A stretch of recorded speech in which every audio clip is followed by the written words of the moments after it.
Sit back, relax, unless you're driving. It's time for That's a Freebie.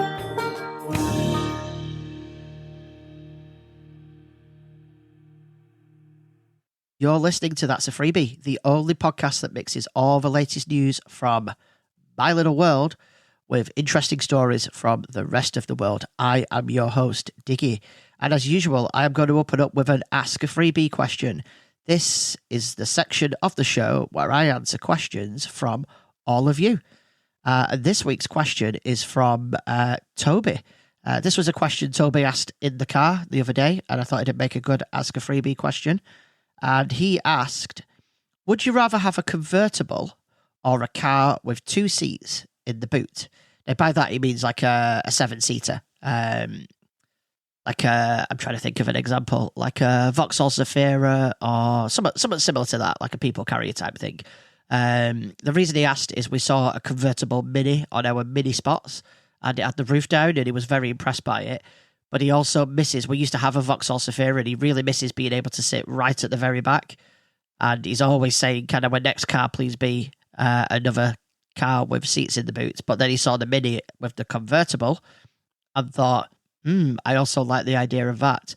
So he asked me what I would prefer. And my answer was actually the seven-seater. I would much prefer something like that. I do miss having that kind of space to be able to carry a lot of stuff in. Like, say I was, I don't know, moving a large washing machine or something like that. As much as it would fit in the car we have now, it'd be a lot easier in a seven-seater. I miss being able to just throw the seats down and fill it with stuff. And I really don't think a convertible is practical in the UK anyway. Like, the number of days that we would be able to use the roof down really diminishes the value of it over the seven-seater. So, yep, seven-seater it is. He agreed with me as well, which is nice. If you would like to ask a question to open up the show, all you need to do is just head to the show notes of that'safreebie.com, where you will find a link to the new multi-purpose feedback form that not only allows you to submit a question for Ask a Freebie, but it also allows for submitting some suggestions for podtails and for general feedback as well.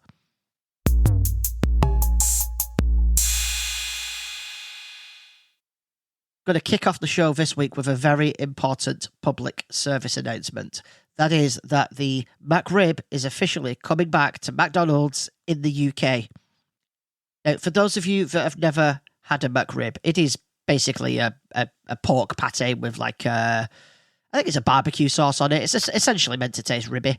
And it is pretty decent. It's something that people have been asking to come back to the UK for quite a while. Little known fact, it was first launched in 1981, but it was eventually dropped from the menu after only 4 years. And then it was last on sale, because they brought it back periodically, but it was last on sale in 2015. So it's been a while. And it's coming back on the 16th of October, or so the rumours say. There's not been an official announcement yet, but McDonald's accidentally, and I put this in air quotes, sent out a test notification to the McDonald's app saying, test notification for the McRib, and with the date on it. So it was very clearly a marketing stunt. It worked well because a lot of people got excited over it. So, yep, McRib coming back to the UK. I'm looking forward to trying one and remembering if I actually like it or not. I seem to recall loving it, but I genuinely can't really remember it that much, so we will see. Some of you will have noticed that there was an error last week, quite a big error, as in the episode didn't get published on Thursday like it was supposed to. That's right. So usually episodes are published at 5 a.m. on Thursday mornings.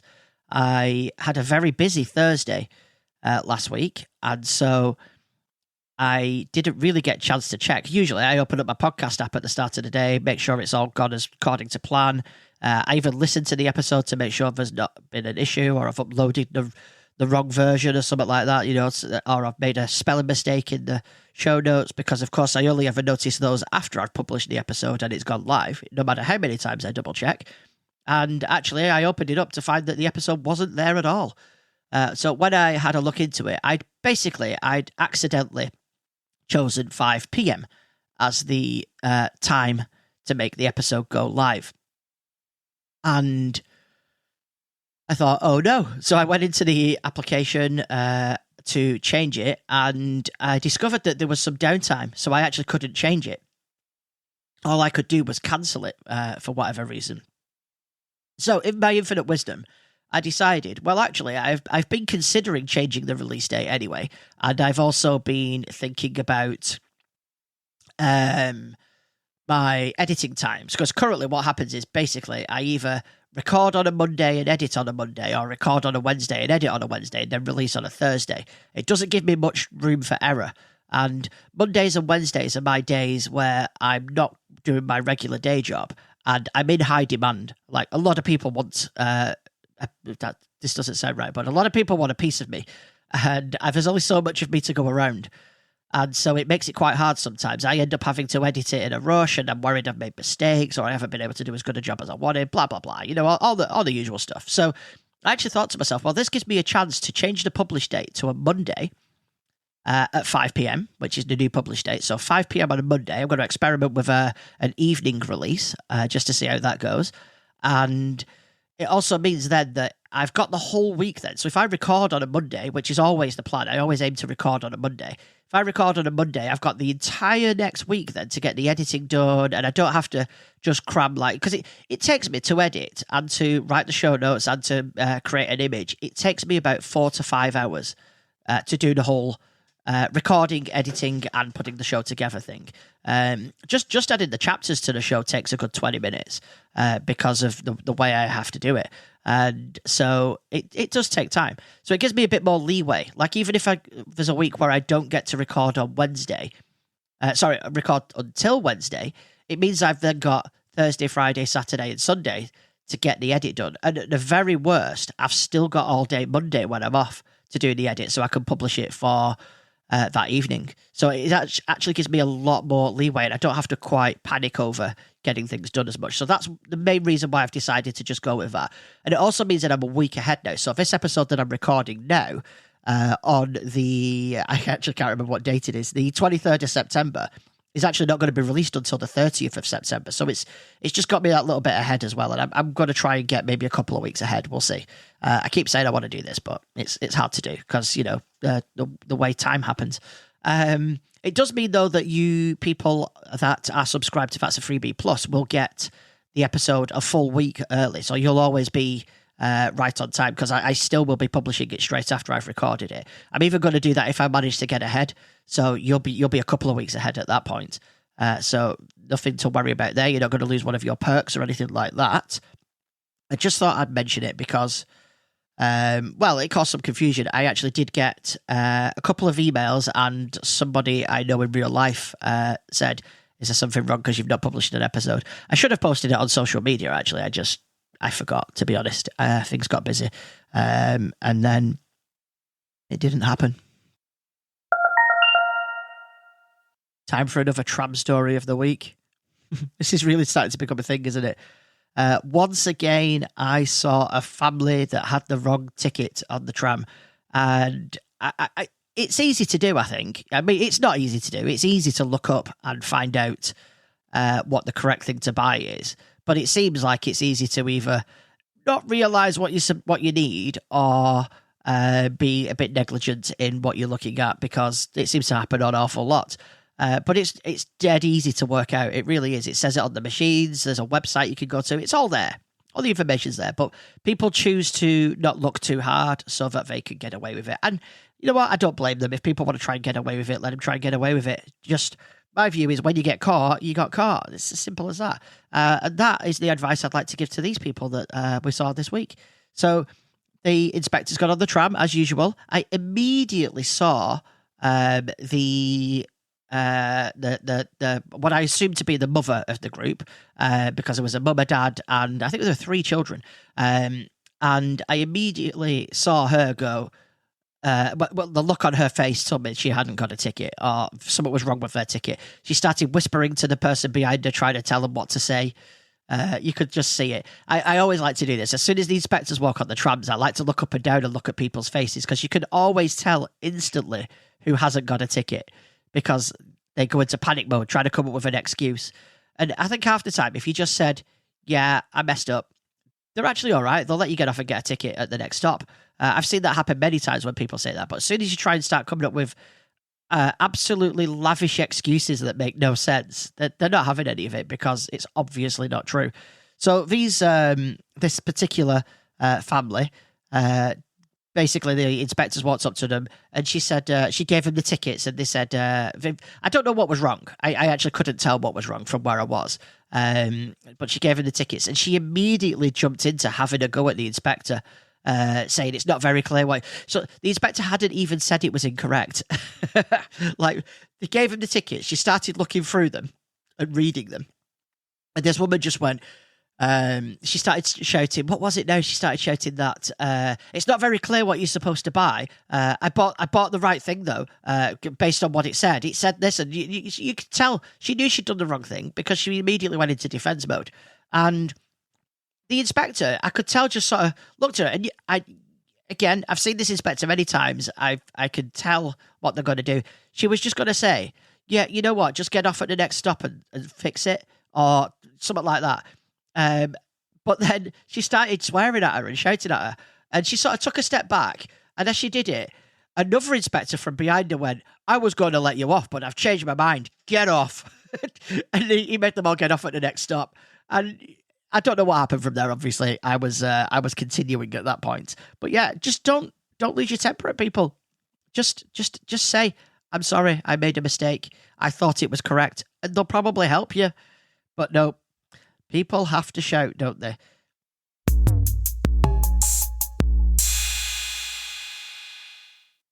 I've been seeing a lot online recently about this whole British core thing. I don't know if you've seen it. It's essentially, I think it's actually started as a TikTok trend or some sort of social media trend. And it is things that make you essentially British. British things that are not the whole like pomp and circumstance type British things, but like just regular down-to-earth, real things that real British people experience. And The Guardian have recently published an article on it. This is actually the first time I saw it. I'd seen it, but not quite realised what it was because I was just skipping it. I had no interest in it.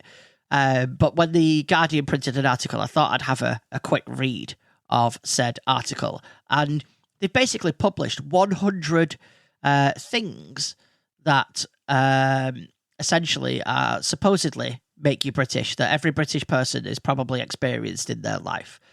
So I thought I'd go through those 100 things with you guys and see just how British am I.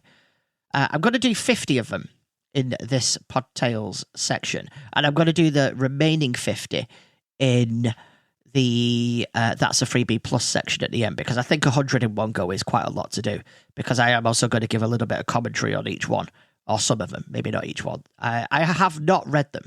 I picked a few out just to see what kind of things they were, and I've probably read about 4 or 5 of them. And so I don't know what's coming up. So let's take a look, shall we? Number 1, umming and ahhing with your partner for 10 minutes over whether to share a nan, and then just getting one because you only live once. Actually, it says getting one each because you only live once. Yeah, I think I've definitely done that, actually. More accurately, we will probably and ah over what to get for food, and then just always go back to the first thing that we originally chose, and then be super disappointed with it when we actually get it. But yeah, I've definitely done that one. Number 2, encouraging the entire pub to erupt into cheers when someone smashes a glass. I don't know if I've ever done that, actually. I would do that. If I saw someone smash a glass in a pub, I would go, "Way!" Definitely did it at school, though. Every time somebody dropped the plate or the tray with the plate on, every single time. And it would happen upon a daily basis almost all the time. Number 3, flawlessly lip syncing to, if you see something that doesn't look right, speak to station staff or British Transport Police. See it, say it, sorted on the train to Bristol Temple Meads. Not that specific train, but yes, absolutely. See it, say it, sorted. Definitely a thing that I have done. Number 4, having a mate called Danny, whose nickname is Danzo, because he's the king of Lanzo. Nope, that is not a thing I have ever experienced. Number 5, getting incensed at a 5 pence price hike on meal deals but dropping 50 quid on 4 Moretti's. I would probably not have dropped 50 quid on 4 Moretti's, but yeah, similar thing. I do get enraged over very small price hikes. Number 6, spending double the amount of money on a holiday to Cornwall as on a holiday to Portugal. Yes, definitely done something similar to this. Done the whole, it's too expensive to go, I don't know, Disneyland, and then spent $5,000 in the UK. Yeah, I've definitely done something similar to that before. Number 7, a microwave shepherd's pie for 2, a bottle of Casillero del Diablo, and a nice bit of Christian Phil. Kirstian Phil. I realise what that is now, yeah. No, never done that. I've definitely had the microwave shepherd's pie for 2. Don't drink, so I've probably never had whatever that drink is. I've never heard of it, to be honest. You lot are probably all going, what an idiot, I can't believe you've never heard of that. It's dead popular. But no, heard of very few alcoholic drinks because not my thing. And no, I would never watch Kirsty and Phil. That he annoys me. Again, probably controversial because apparently dead British that. Number 8, brushing Monster Munch dust off the Barber jacket you got for a £5 at Oxfam. Well, I would never wear a Barber jacket because I do not buy ridiculously expensive clothing. And this is, again, really controversial. God, I don't eat Monster Munch or Whatsits or anything like that. I like Monster Munch. I don't like Whatsits. I like Monster Munch. However, I don't like to eat foods that leave dust on my fingers. I'm a bit fussy with food, and I don't like messy foods, unless it's like a burger or something. But then I've got to have about 40 napkins, and I have to wipe myself down after every single bite. Yeah, I know I'm weird. You don't have to tell me that. Number 9, keeping all your travel toiletries in a crinkled Sainsbury's bag for life. Nope, never done that.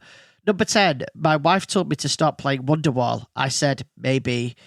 Yeah, I've told that joke a few times. Number 11, insisting to anyone who'll listen that Chicken Run is hands down the best movie ever made. I mean, it's a great movie, but I don't think I've ever said that. Number 12, arriving in Antalya on your hollybobs and confidently ordering Dos Cervacas por favore. Yeah, never done that. And also, as we know from previous episodes, do not like the phrase hollybobs. Number 13, being informed by your dad after 5 pints that if he had to shag a bloke, it would be Kevin MacLeod from Grand Designs. No, my dad's never said that to me, although I could probably see him saying that. Number 14, realising at least half your glassware is comprised of branded pint glasses from the pub round the corner. Nope, that's not true in this house. 15, referring to a Tesco hoisin duck wrap as world cuisine. No, never done that. I have had a Tesco hoisin duck wrap though, and I love it. Number 16, a nice soothing stroll around B&Q to look at the paints. Oh my God, definitely done that. More and more recently, actually, I've been finding that we are having to go to B&Q. Number 17, remembering your schoolhouses were all named after either famous colonisers or famous murderers.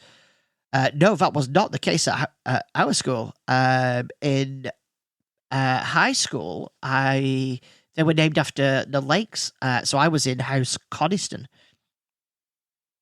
Number 18, raving about the amazing crisp selection at Londis. No, probably never done that because, as previously said, not a fan of items that leave residue on your fingers to eat. So I tend to stay away from crisps. I like them, but I try to avoid them.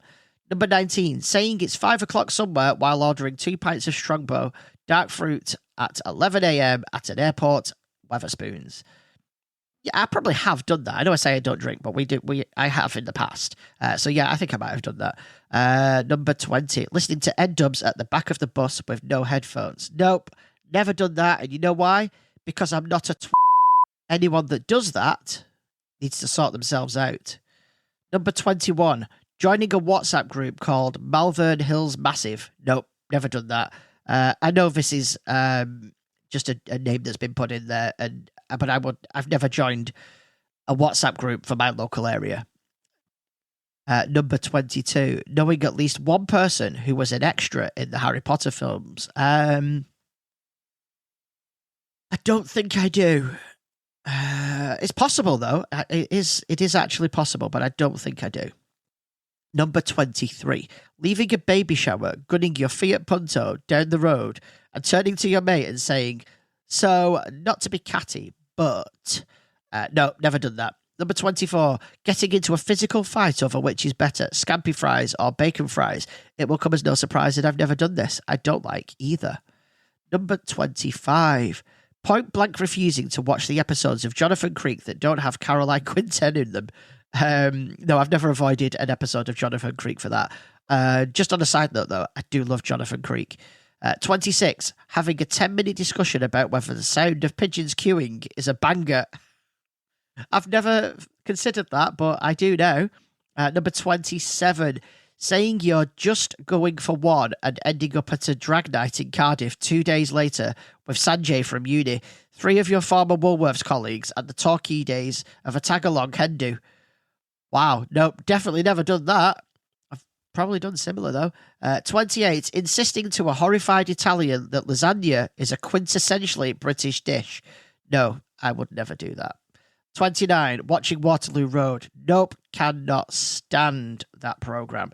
Number 30, making a baby Guinness by just filling a shot glass with Guinness. I've never done that, and I don't like Guinness. 31, 15 years later, still imitating the X Factor announcer guy saying, oh my God, yeah, I have done this, saying, Rachel Adedeji. I definitely do that quite regular, actually. Number 31, referring to Buckingham Palace as Bucky P or Bucko Pal. Nope. 33, your dad warning you about bamboo taking over the garden as if it's coming from the apocalypse. No, I don't actually remember that ever being a thing. 34, walking into a greasy spoon with a hangover and ordering a fat sausage sarnie and a runny egg. Well, no, that is not something I would ever do. I cannot, and I cannot emphasize this enough, right? I cannot stand eggs, right? There's a thing there. I cannot stand them. Just leave it at that. But I would have a fat sausage sarnie. In fact, I had one this morning. Number 35, referring to Magaluf as Shagaluf. Yeah, I've definitely said that. 36, a Dr. Oetker pizza, a couple of cold ones, and a nice bit of university challenge. Yeah, I've done that. Number 37, pretending you think Pret is a corporate capitalist conspiracy while knowing full well that you'll go there for an egg and cress sandwich and sea salt and cider vinegar crisps every weekday lunchtime from now until you die. I tend to not go to Pret. I don't know why. It's like a very popular place where I work. Everybody goes to Pret, but I don't know. I feel that it's really, really ridiculously expensive. So expensive, in fact, that they had to make a subscription to get you some money off during the rest of the month. Like, that makes no sense to me. Just make your prices cheaper if you really want people to go there. 38, considering splashing out on a Hotel Chocolat gift box for your sister's birthday, then just getting her a Goulian seashells, like always. No, I don't think I've ever done that. 39, spilling your drink on Makita Oliver at a squat party in 2007. Definitely not done that. That's very specific, isn't it? Number 40, falling asleep on a bench in a children's playground in Bedford.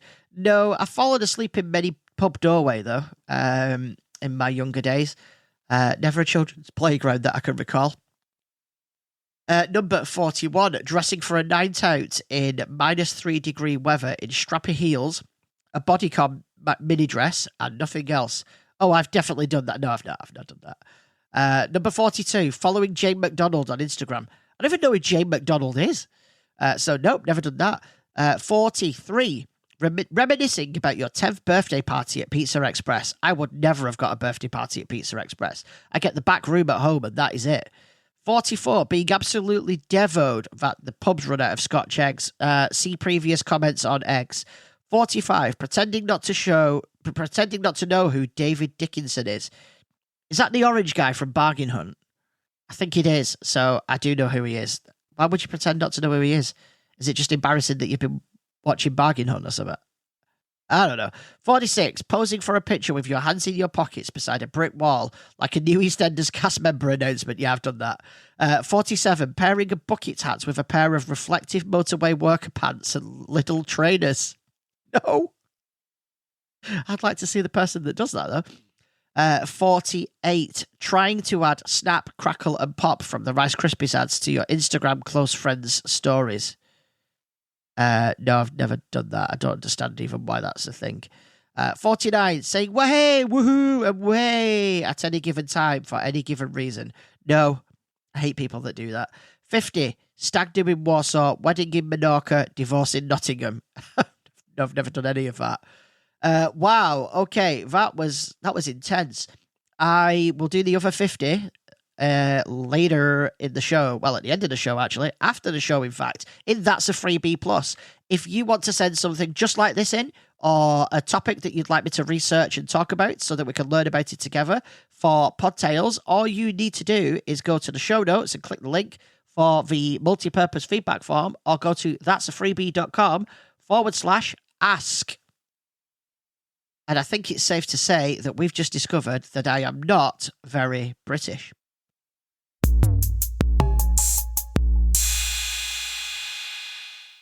If you want even more That's a Freebie, then you should join That's a Freebie Plus.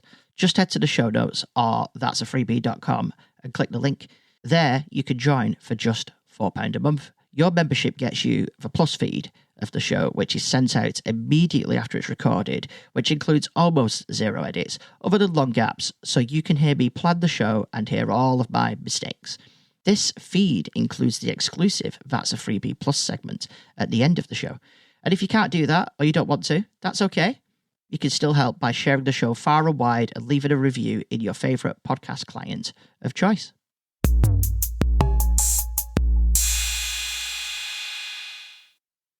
The pick of the week this week is Mac Break Weekly. It is another podcast about tech, this time specifically the Mac. Or it's probably more of an Apple-related podcast, to be honest. They do talk about all things Apple-related, not just the Mac these days. It did used to just be the Mac, but it's hard to talk just about one product when they all interlink. In the way that they do. It is one of Leo Laporte's podcasts from the Twit network. That's the This Week in Tech network. Currently, the lineup is Alex Lindsay, Andy Ihnatko, and Jason Snell. The lineup changes from time to time, but that's the current lineup. It's a decent podcast to listen to if you're interested in things like that. There are a lot of different takes on there. There is a very much a fanboy take. There is very much a I prefer Android take, and there is very much a in the middle realist sort of take. Which is good. It helps balance things out, and it helps you learn a little bit, because they really do bounce off each other quite well and help each other with their own opinions, which is pretty much the whole point of a discussion, right? It's more like a debate show, really, sometimes. But yeah, it's a good show. Good show. You should listen to it. I've always been one of those people that finds it hard to spend a lot of money on trainers. I have quite a few friends that have like trainer collections, and they spend hundreds and hundreds of pounds on trainers. They might wear them like once or twice, and then they'll sell them, and they'll get the same amount of money for them that they originally bought them for, or more sometimes. Like for some of them, it's an investment, and I'm cool with that. I can't do it because I just can't bring myself to spend that kind of money on them. But also, it's the looking after them as well, because I get a new pair of trainers. And the first time I go out, they look like I've worn them 20 times. And I just have not got the patience to keep wiping them down. Like, I see them stopping, walking down the street and wiping the trainers down and things like that. And I find it bizarre. But, to each their own. I don't think there's anything wrong with that. I couldn't do it myself. I wouldn't even have the forethought to think to myself, oh, I better stop and clean my trainers right now. I wouldn't even think of that when I get home. I kick them off, put them in the shoe rack and walk away and not think of them again until I put them on. But I have recently been having trouble finding comfortable footwear. So I decided that what I will probably do is go and get some custom-made footwear. Because, well, why not, right? If you're going to spend the money, you might as well get something that is perfect for you. So I did quite a lot of research into it. There's all different companies out there that will custom make your footwear, and I decided I wanted to go for comfort rather than style because as many people who know me will attest to, I am not a stylish person. I will just wear the blankest clothes with the weirdest colours that there is. I very rarely match in any way, shape, or form. I'm colourblind. I can't even tell what colours I'm wearing half the time, so I don't care what I look like from a fashion point of view.